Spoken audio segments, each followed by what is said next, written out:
Sometime in the spring of 1943, on a road in Tunisia, a lieutenant general named George Smith Patton, Jr. stopped his vehicle and looked up. Above the road, in the open, fully exposed, a soldier was clinging to the top of a telegraph pole. The air around the road was not quiet. Planes were strafing the road. Gunfire was crackling in the distance, the kind of fire that makes men press themselves flat against the earth and stay there until it stops. And this soldier was 15 feet in the air, doing something with wire. Patton got out and shouted up to him. He asked the man what the hell he was doing up there at a time like that. The soldier looked down and answered in 3 words. "Fixing the wire, sir." Patton asked if that was not a little unhealthy right about now. The soldier said, "Yes, sir, but the wire has to be fixed." Patton asked one more question. He asked if the planes strafing the road bothered him, and the soldier answered with a line that Patton would remember for the rest of his life. He said, "No, sir, but you sure as hell do." Patton stood there on that Tunisian road and looked at the man on the pole. Then he moved on. He never recorded the soldier's name. He never wrote down his unit. He never filed a commendation or a citation. The man on the pole vanished back into the war, one anonymous figure among hundreds of thousands, and nobody would have remembered him at all except for one thing. More than a year later, in the spring of 1944, when George Patton stood before the assembled ranks of the United States Third Army on the eve of the invasion of Europe and delivered what historians have called one of the greatest motivational speeches ever given by a military commander, he reached for a single example of the bravest man he had ever seen. He did not choose a tank commander who had charged a German position. He did not choose an infantryman who had stormed a hill. He did not choose a paratrooper, or a ranger, or a pilot.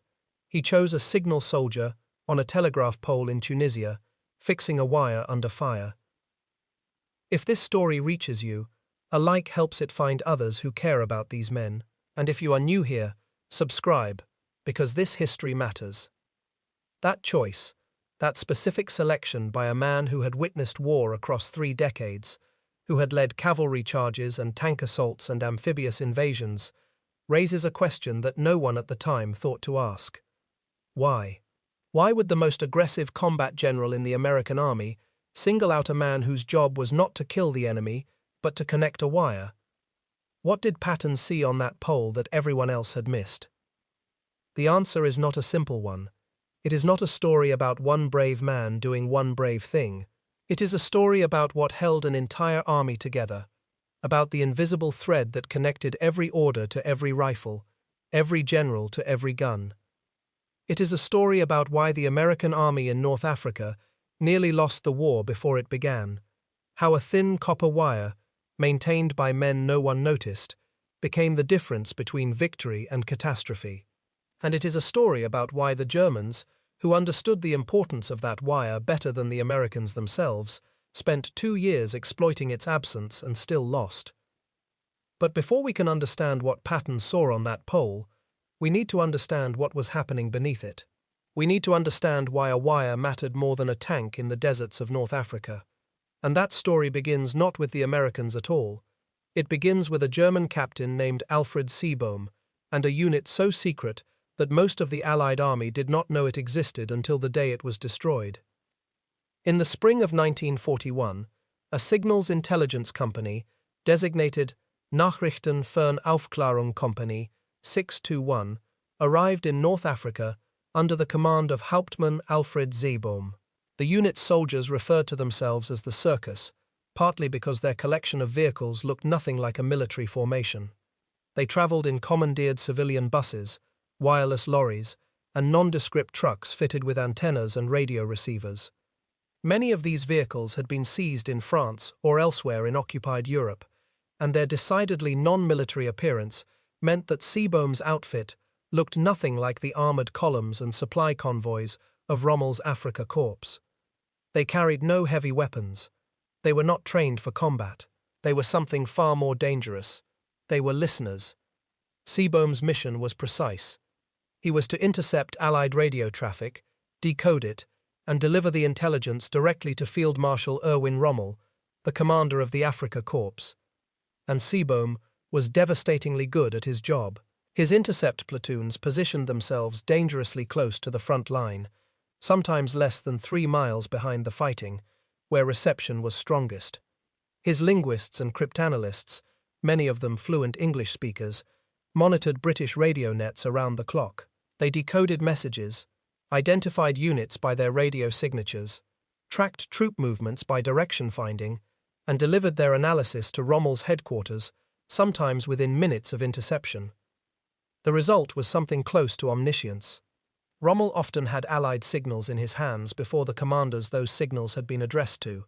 He knew what the British were planning before the British units tasked with executing those plans had received their orders.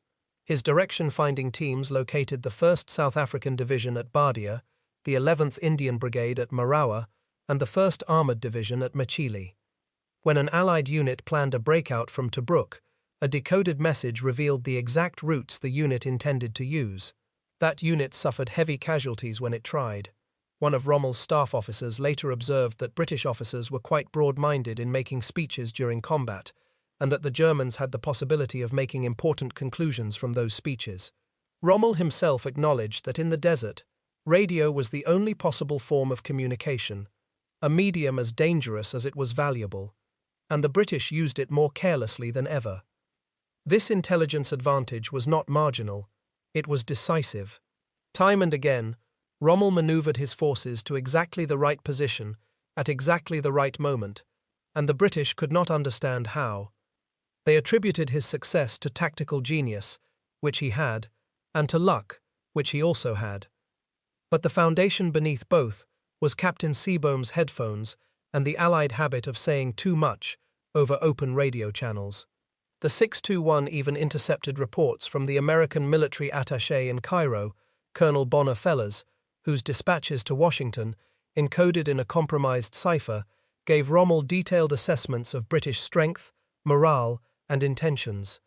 The Germans called Fellers the good source. For months, Rommel knew what the Allies were thinking because the Allies were telling him without knowing they were being heard. The circus operated for more than a year, feasting on intercepted traffic, until July 10, 1942. On that day, during the opening phase of the First Battle of El Alamein, the Australian 9th Division launched an attack on a position called Tel El Asa, near the Mediterranean coast. The primary objective was the high ground.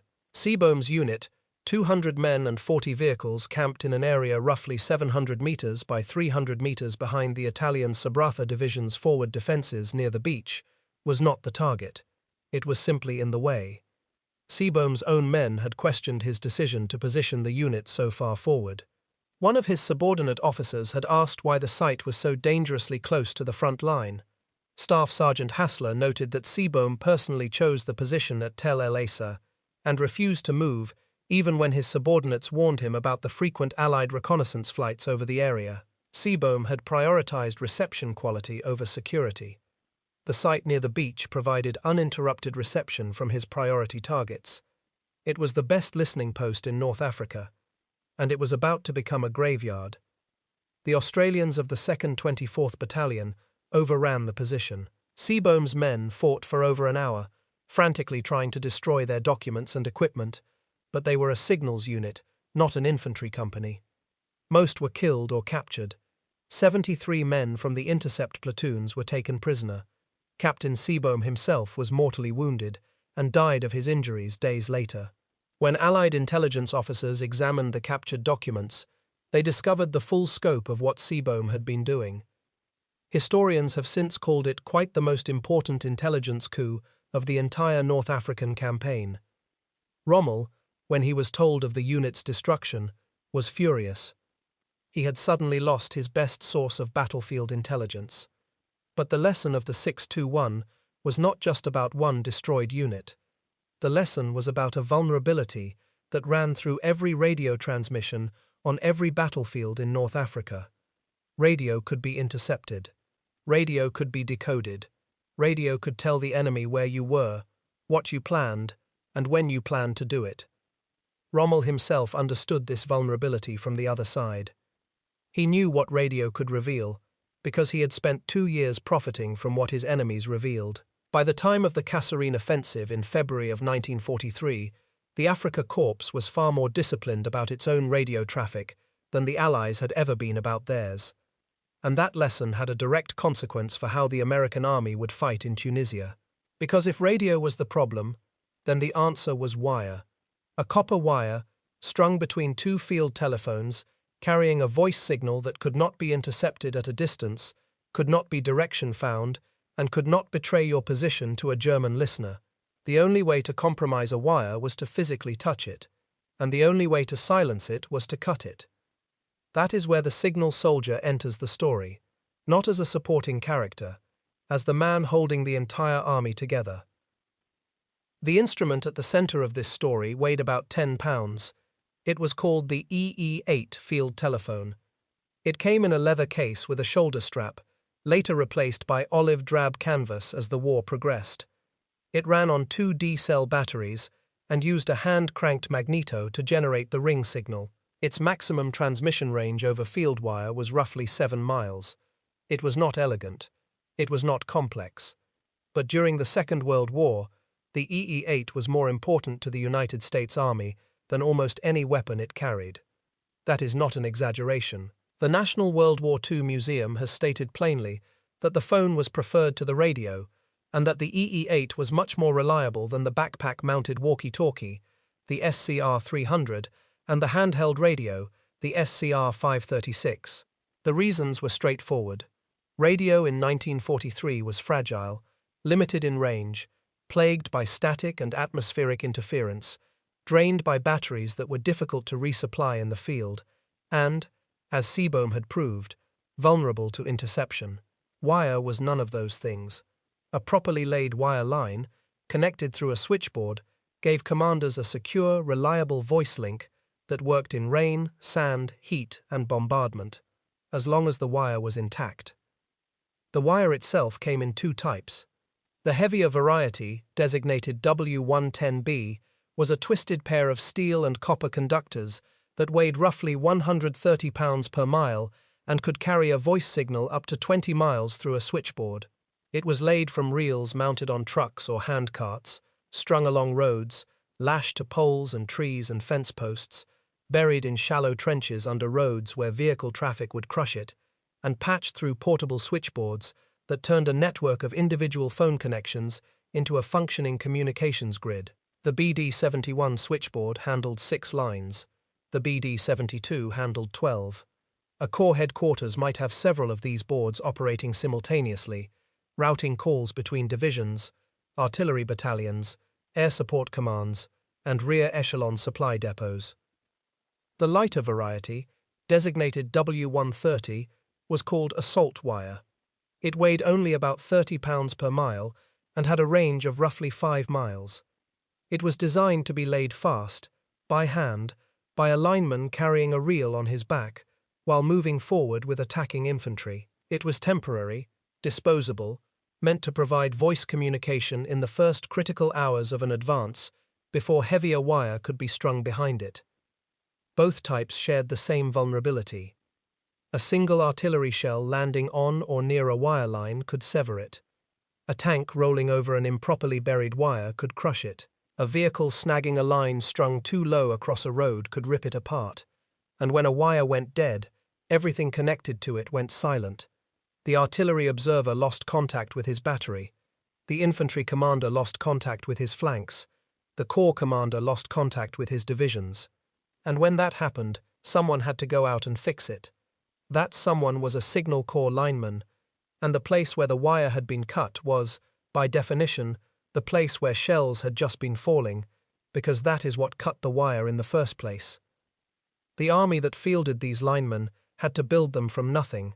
In 1940, the United States Army Signal Corps consisted of roughly 27,000 officers and men. By the fall of 1944, at its peak strength, that number had grown to more than 350,000, more than 6 times the number who had served in the Signal Corps during the First World War. The scale of that expansion is difficult to grasp. It meant that hundreds of thousands of American civilians, men who had been electricians, telephone repairmen, radio hobbyists, factory workers, clerks and farmhands, had to be turned into military communications specialists in months. The training pipeline ran through two primary installations.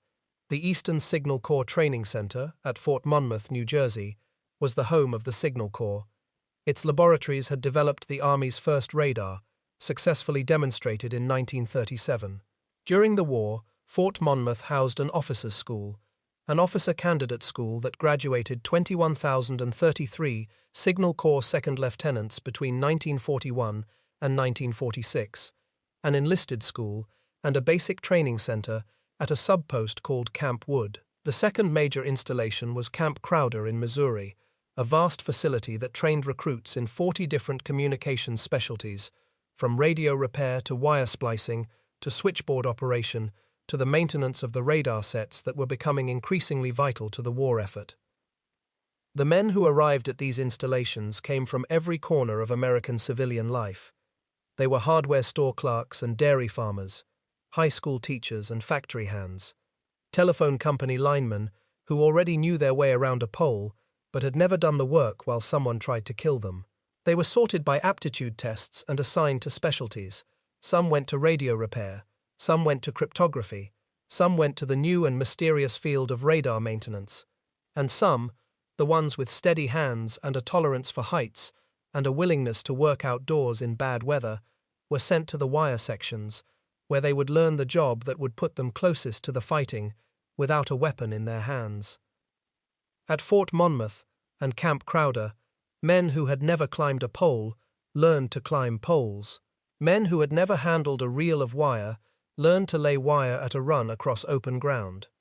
Men who had never used a lineman's pliers or a test set learned to locate a break in a mile of cable by isolating the fault through systematic testing, segment by segment, until they found the open circuit and spliced it. They learned to string wire along roads, avoiding low spots where vehicles would snag it. They learned to bury cable at road crossings. They learned to maintain switchboards in rain and dust and darkness. They learned to work in pairs, one man holding the wire taut while the other spliced. And they learned one thing that set them apart from signal soldiers in many other armies. The American signal soldier was expected to do his job under fire, not to wait for the firing to stop, not to request infantry escort before moving forward, but to go out, alone or in pairs, into whatever was happening, and fix the wire, because the wire had to be fixed. That expectation would be tested in Tunisia, and the first test would be a catastrophe. On February 14, 1943, German forces of the 5th Panzer Army, under General Jürgen von Arnim, struck the American Second Corps at Sidi Bouzid in central Tunisia. 2 days later, Field Marshal Rommel, commanding the overall offensive, followed with his own thrust through the Kasserine Pass, driving the Americans back roughly 50 miles. It was the worst defeat the United States Army would suffer in the North African theater. The causes of the Kasserine disaster were multiple, but woven through every one of them was a failure of communications. The commander of Second Corps, Major General Lloyd Fredendall, had established his headquarters in a place called Speedy Valley, a massive underground bunker complex carved out of solid rock by an entire company of the 19th Engineer Regiment. It was located at least 70 miles behind the front lines. General Eisenhower, who visited the headquarters, later wrote that it was the only time during the war that he ever saw a divisional or higher headquarters so concerned over its own safety that it dug itself underground shelters. Fredendall rarely visited the front. He issued orders by radio, and when he did, he used a homemade code of slang expressions designed, he said, to baffle enemy monitors. It baffled his own commanders instead. One of his notorious radio messages, using phrases like walking boys and pop guns and baker's outfit, was so incomprehensible that the officers receiving it could not determine which units or objectives he was referring to. Units were scattered across 30-mile fronts without adequate communication between them. In the chaos of the German attack, communication between Fredendall's distant headquarters and the units being overrun broke down almost completely. Subordinate commanders could not reach Corps could not coordinate with divisions. Artillery could not be called because the observers could not reach the batteries. Units fought in isolation, without knowing where the enemy was, where friendly forces were, or what they were supposed to do. The result was roughly 6,500 American casualties. Tanks, guns, and equipment were lost in enormous quantities. The confidence of the Allied High Command in American fighting ability was shaken. British General Harold Alexander, the new Army Group commander, privately questioned whether American troops could fight at all. The defeat was not caused by cowardice. American soldiers at Kasserine fought hard in many places, sometimes brilliantly, often with no knowledge of what was happening beyond their own position. The problem was that their courage was disconnected from coordination. Individual units held or attacked or retreated based on what they could see in front of them, because they could not communicate with the units beside them or the headquarters behind them. A battalion on one ridge did not know that the battalion on the adjacent ridge had been overrun. A tank company counterattacking in one valley did not know that the infantry it was supposed to link up with had already withdrawn. The army was not beaten by the Germans. It was beaten by its own silence. But something else happened at Kasserine that mattered more than the defeat itself. The American army learned. It learned that communications were not a support function. They were the central nervous system of a fighting force, and when they failed, everything failed. Kasserine did not just expose a tactical weakness, it exposed a structural one, and the man sent to fix it understood that better than anyone. On March 6, 1943, at 10 in the morning, Major General George Patton walked into the 2nd Corps headquarters and found General Fredendall still at breakfast. The handover was brief. Patton took command, and within hours, the transformation began. Patton's reforms have been well documented. He imposed ferocious discipline. Helmets were to be worn and strapped at all times. Neckties were required. Leggings were mandatory. Soldiers caught without proper uniform were fined $25. The mess closed at 7:30 in the morning. Inspections were constant, unannounced, and merciless. Omar Bradley, whom Patton had taken on as his deputy, later observed that each of Patton's disciplinary reminders told the soldiers that the pre-Kasserine days had ended and that a tough new era had begun. But the discipline was surface. Beneath it, Patton was rebuilding something more fundamental. He was rebuilding the Army's communications architecture. He understood, with a clarity born of watching Fredendall's failure, that a general who cannot talk to his troops is not a general, he is a spectator. Patton insisted on reliable wire networks connecting his headquarters to every division. He demanded that signal officers maintain redundant wire lines so that when one was cut by shell fire, an alternate route could carry the traffic. He required that a dedicated wire line linking his corps command post to the 12th Air Support Command be kept operational at all times so that requests for close air support could be processed without delay.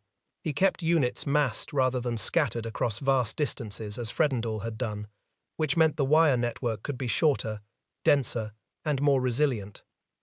Patton wrote in his diary on March 13th, "I cannot see what Fredendall did to justify his existence. I've never seen so little order or discipline. The day before, he had learned over the radio that he had been promoted to lieutenant general. He barely noted it. What his diary emphasized instead, and what his actions made unmistakable, was that the disorder he found was not just about sloppy uniforms and late breakfasts. It was about a command that had lost control of its own communications and, with it, control of the battle. He had 11 days to fix it before the next offensive. The offensive was scheduled for March 17th. Field Marshal Alexander had planned it as a supporting action, a thrust by 2nd Corps in the west, to draw German attention, while Montgomery's 8th Army delivered the main blow against the Mareth Line in the east. Patton did not care whether it was a diversion. He intended to win. He demanded that his officers lead from the front, not from bunkers 70 miles behind the line.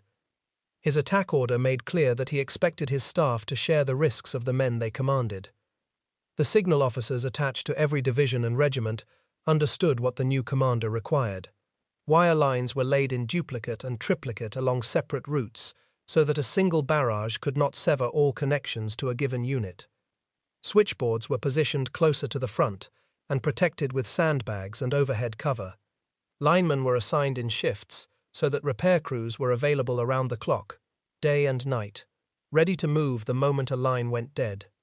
The wire net that Second Corps carried into the March offensive was denser, more resilient, and more carefully maintained than anything the Americans had built in North Africa before.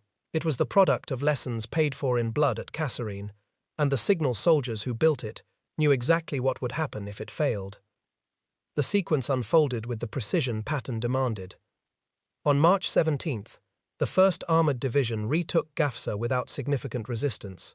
On March 18th, Lieutenant Colonel William Darby's 1st Ranger Battalion seized the town of El Ghetar, a crossroads village in central Tunisia, situated between a salt lake to the south and a chain of rocky ridges to the north.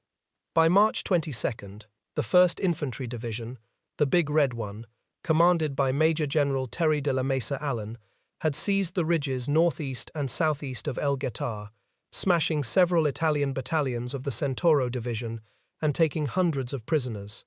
The Americans were now positioned astride the highway running east from El Ghetar toward the coastal town of Gabes. If they could break through to the sea, they would cut the Axis forces in Tunisia in half. The Germans understood this. General Feldmarschall Albert Kesselring, the German commander-in-chief south, recognized that the collapse of the Centauro Division had unhinged the entire Axis defense in southern Tunisia. He needed to block Second Corps from reaching Gabes, and so he ordered the 10th Panzer Division to advance along the Gabes to Gafsa Highway and destroy the American force at El Ghetar. In the early morning hours of March 23, 1943, the German assault on El Ghetar began. Probing forces advanced in the pre-dawn darkness, and by 6 in the morning roughly 50 tanks of the 10th Panzer Division, commanded by General Major Fritz von Broich, had emerged from a pass east of El Ghetar and were advancing into the valley in formation. Behind them came armored tank destroyers and panzer grenadiers, roughly 6,000 men in all.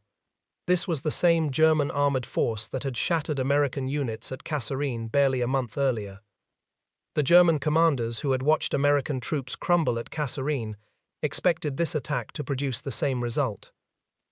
They were wrong, and one of the reasons they were wrong was that the wire was working. Patton was not at the front. Eisenhower had ordered him to command from his corps headquarters, directing the battle by communications rather than personal presence. It was the kind of command Patton despised. He wrote in his diary that night, "I hate fighting from the rear." But he also wrote something that revealed his understanding of what made El Ghetar different from Kasserine. He wrote, "When one is fighting Irwin, one has to be near the radio." The irony is that Patton said radio, but the true backbone of his communications that day was wire. The EE-8 telephones, the switchboards, the miles of W110B cable strung across the Tunisian landscape by signal soldiers in the days before the battle, those were the instruments through which Patton controlled the fight. When the German tanks advanced into the valley and hit American minefields, slowing their formation, the artillery observers on the ridges called fire missions down to their batteries through wire. The batteries responded with devastating accuracy. When the tank destroyers of the 601st Tank Destroyer Battalion, positioned by Major General Allen on the forward slope of a ridge called El Kedab overlooking the valley, opened fire on the advancing panzers with their 75mm guns mounted on M3 half-tracks, the coordination between infantry, artillery, and the tank destroyers flowed through wire. When air support was called for against the stalled German column, the request flowed through the wire network that Patton had demanded be kept connected to every critical node of his command. Over the course of the morning, the 1st Infantry Division and the 601st Tank Destroyer Battalion broke the 10th Panzer Division's assault. The Germans made a second attempt in the afternoon, after waiting for their infantry to form up, and were repulsed again. The 601st was credited with destroying 37 German tanks, among 52 armored vehicles knocked out. The battalion lost 14 men killed and 21 of its 31 half-tracks. It was the first time in the war that American forces had decisively defeated experienced German armor in a set-piece battle. The 601st received the Presidential Unit Citation for the action. El Ghetar was a victory of guns, mines, and courage, but it was also a victory of wire. Every fire mission, every coordination order, every report from the forward observers to the batteries to the division headquarters, to the corps command post, traveled through copper wire that had been laid across open ground by signal soldiers in the days and hours before the battle. And during the battle, as German artillery sought to destroy those lines, signal linemen went out to find the breaks and fix them, under the same shell fire that had caused the breaks in the first place. No one wrote their names down. No correspondent filed a story about the signal private who crawled along a wire trace through an artillery barrage to find where a shell had severed the line connecting an observer to his guns. No photographer captured the image of a lineman splicing conductors with bare hands while mortar rounds walked across the field behind him. These men did not appear in the after-action reports because, when they did their job correctly, the communication simply worked. The wire carried the voice carried the order moved the guns, and the guns stopped the tanks. The only evidence that the work happened at all is in the silences it prevented, in the fire missions that were called and answered, in the coordination that held when it could have broken, in the fact that El Guettar did not become another Kasserine, because this time the army could talk to itself. In the days and weeks that followed the initial repulse of the 10th Panzer Division, the fighting around El Guettar continued. The Germans dug in on the hills to the east. American infantry pushed forward into grinding, costly attacks on the ridgelines, and high ground surrounding the valley. The casualties were heavy. In one engagement on the approaches to Hill 369, an entire battalion command group was lost, captured in a crossfire, along with scores of men. When the commanders were gone, the wire linking that battalion to the regiment went silent, and the men on the surrounding ridges did not know what had happened to their flank. Signal soldiers went forward to restore the connection. They laid new wire around the lost position, linking the surviving units to the regimental command post by alternate routes. The fighting continued. On April 6th, Montgomery's 8th Army broke through the Wadi Akarit line further south. On April 7th, an American armored task force raced down the El Guettar to Gabes Road and made contact with elements of the 8th Army, completing the link-up that sealed the Axis position in southern Tunisia. By mid-April, Patton handed 2nd Corps to Bradley and turned his attention to planning the invasion of Sicily. Throughout all of it, the wire had to be maintained. Every day, shells cut lines. Every day, linemen went out and fixed them. The rhythm of the signal soldiers' war was not the rhythm of the infantry's war, with its surges and lulls, its assaults and rest periods. The linemen's war was continuous. As long as the army was fighting, the wire was being cut. And as long as the wire was being cut, the lineman was working. Consider what the lineman's job actually required. A wire has been cut. The switchboard operator knows it because the line has gone dead. He reports it. A lineman is dispatched. The lineman knows roughly where the line runs because he may have helped lay it, or he has a route card showing the path. He follows the wire. If the wire runs along a road, he follows the road. If it runs across a field, he crosses the field. He carries pliers, a test set, friction tape, and sometimes a reel of spare wire in case the break has destroyed a section too long to splice. The place where the wire was cut is the place where the shells landed. The shells may still be landing. The lineman cannot call ahead to ask whether the shelling has stopped because the wire he would use to call is the wire that is broken. He goes forward on the assumption that the fire may have moved on. Sometimes it has, sometimes it has not. When he finds the break, the two severed ends of wire may be yards apart if a shell has vaporized a section.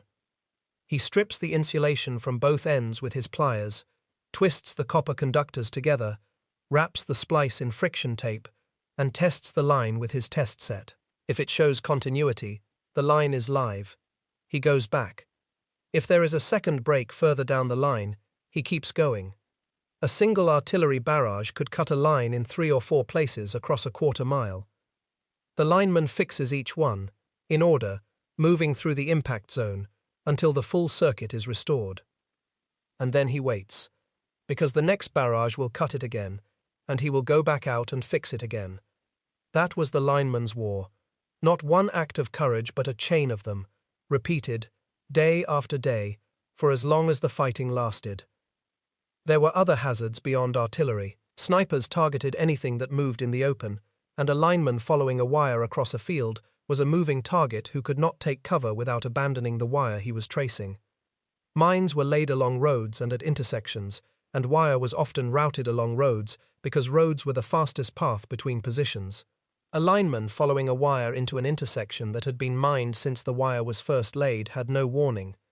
Vehicles driving over wire that had been laid across roads crushed it, creating breaks that looked like battle damage but were caused by friendly traffic, and each break required the same repair, in the same exposed locations, regardless of cause.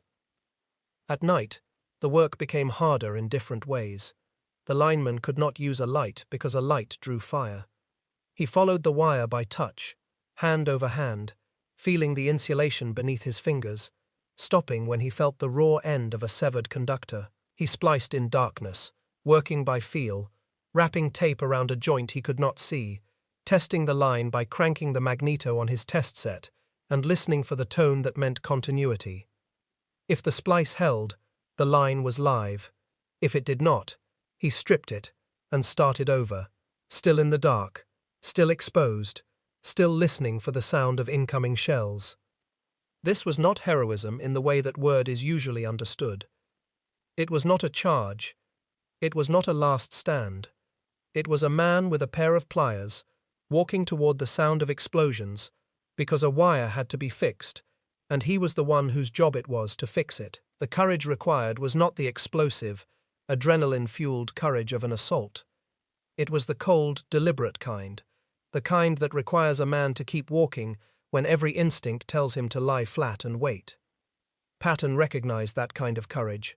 He recognized it because he understood, in a way that many commanders did not, that the bravery of the man on the pole was not incidental to the army's fighting power.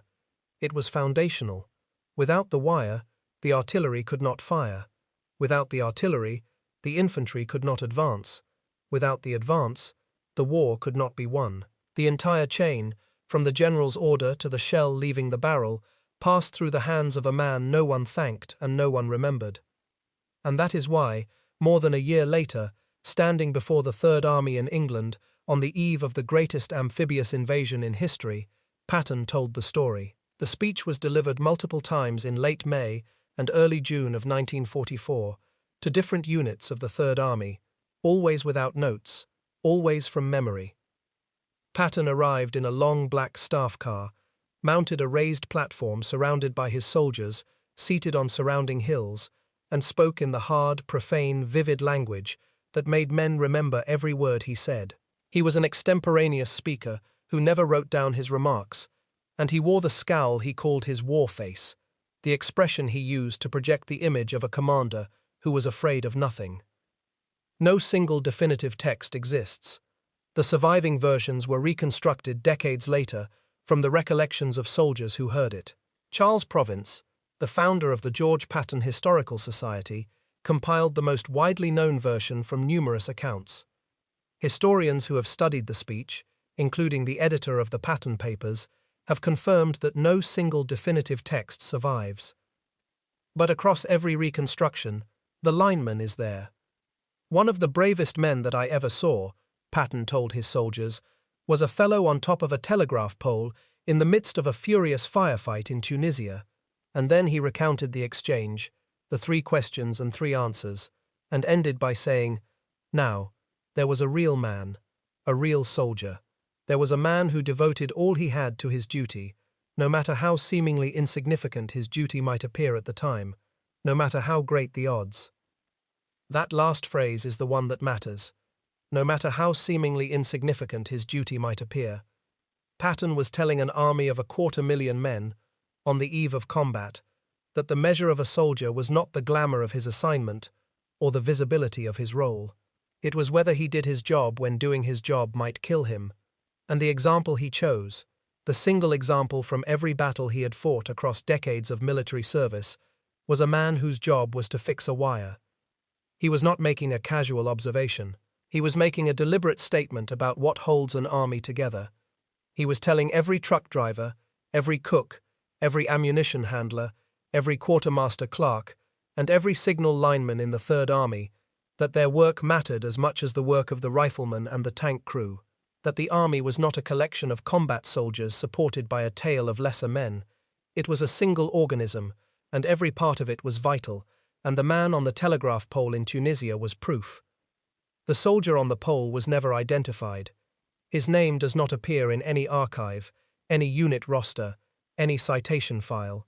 Patton did not record it, and no researcher in the 8 decades since has been able to determine who he was.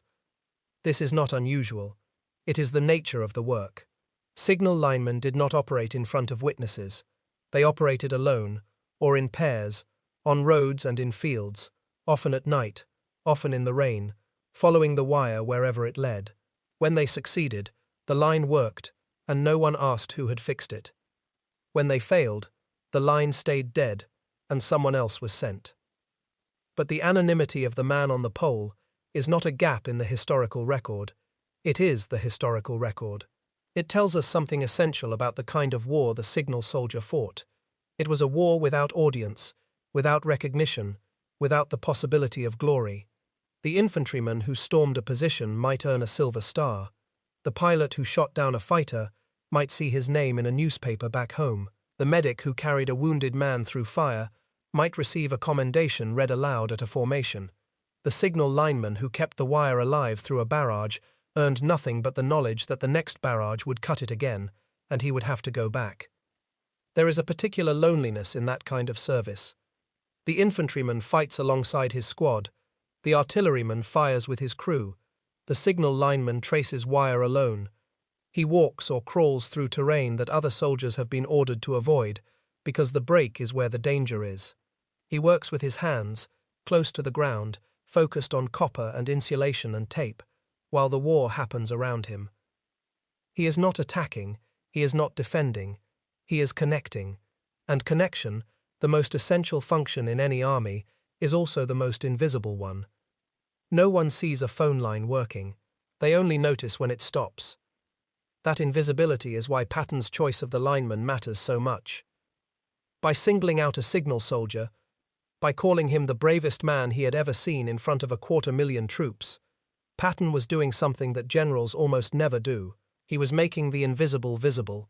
He was pointing at the man everyone had walked past, the man on the pole, the man with the pliers, the man nobody thanked, and saying, "That man is holding this army together. Pay attention to him, because without him, none of the rest of it works." The official history of the United States Army Signal Corps, written after the war, acknowledged that the Corps had done well in North Africa, despite a fair share of initial mistakes and preliminary fumbles, and that Signal Corps doctrine and organization had proved equal to the test. One section heading in that official history captures everything the army had learned in the deserts and mountains of Tunisia. It reads simply, "This is a signals war." Rommel had known that from the beginning.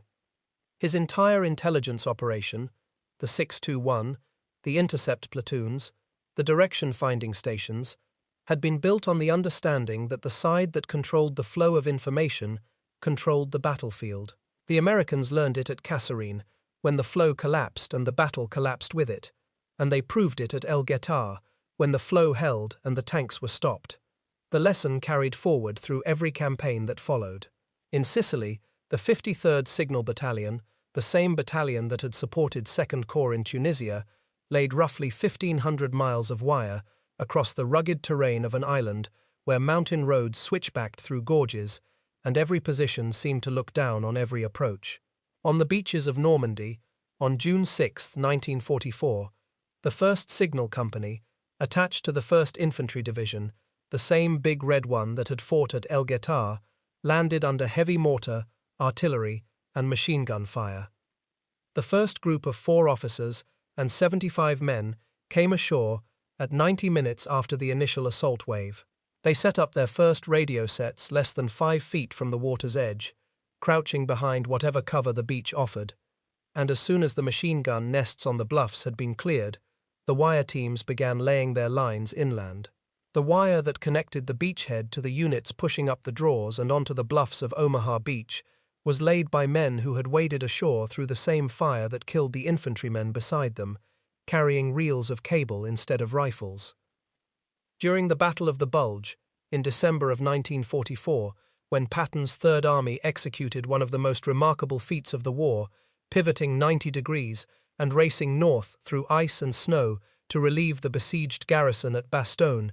An entirely new field communications system had to be built from scratch. The Third Army's communications teams laid and maintained nearly 20,000 miles of wire to support that advance. 20,000 miles. Enough wire to stretch from New York to Los Angeles and back 4 times. Every mile of it laid by hand or from trucks on frozen roads, every mile vulnerable to German artillery, every break repaired by linemen working in sub-zero temperatures with fingers too cold to feel the wire they were splicing. The official history of the Signal Corps described the development of radio relay techniques in North Africa as a marriage of wire and radio. The concept was born in the North African campaign, where the need to combine the security of wire with the flexibility of radio became clear on every front. The techniques first tested in Tunisia, learned through failure, and refined through repetition, became the foundation of American military communications for the rest of the war and beyond. Every mile of that wire was maintained by men whose names we do not know, doing a job we rarely think about, in conditions that would have stopped most people from moving at all. But the man who understood it most deeply, the man who had seen it from both sides, from the chaos of a broken wire net at Kasserine to the precision of a functioning one at El Guettar, was Patton. And when he needed to tell his soldiers what courage looked like, what duty looked like, what it meant to be a real soldier, he did not reach for a story about a general or a famous hero. He reached for a man on a pole, alone, under fire, doing a job that no one would see and no one would remember. Because Patton understood something about armies that most people never grasp. Victory does not belong only to the men who pull the trigger. It belongs equally to the man who makes it possible for the trigger to be pulled at the right moment, at the right target, on the right order. And that man, more often than not, is the one nobody sees. An army is not its generals. It is not its infantry. It is not its tanks or its planes or its ships. An army is a system, and a system is only as strong as the connection between its parts. Sever that connection, and the system dies. It does not matter how brave the infantryman is if he cannot hear the order to advance. It does not matter how accurate the artillery is if the observer cannot reach the battery. It does not matter how brilliant the general is if his voice cannot travel from his headquarters to the men who must execute his plan. Rommel understood this. He built his greatest victories on exploiting the connections of the army he was fighting. He listened to their radio traffic and used what he heard to position his forces with uncanny precision. He understood that information was the foundation of command, and command was the foundation of combat, and every link in that chain was only as strong as the weakest signal traveling through it. Patton understood it too, but from the other direction. Rommel attacked the enemy's communications. Patton protected his own. He built wire networks with redundancy. He demanded alternate routes. He stationed repair crews forward. And he recognized, in a way that few generals of any era have recognized, that the man who maintained the connection was as important as the man who used it. The gunner who fires the howitzer gets the credit for the shells that land on the target, but the observer who sees the target, and the lineman who keeps the wire open between the observer and the gunner, are the ones who make the shot possible. Without them, the gunner is firing blind. And an army firing blind is not an army. It is a crowd with weapons. The connection is the wire, and the wire is maintained by men who will never be famous, whose names will never appear in history books, whose faces will never be recognized. Men who climbed poles in firefights and crawled through barrages and spliced cable in the dark with numb fingers because the wire had to be fixed, and they were the ones who knew how to fix it. After the war, the more than 350,000 men who had served in the Signal Corps went home.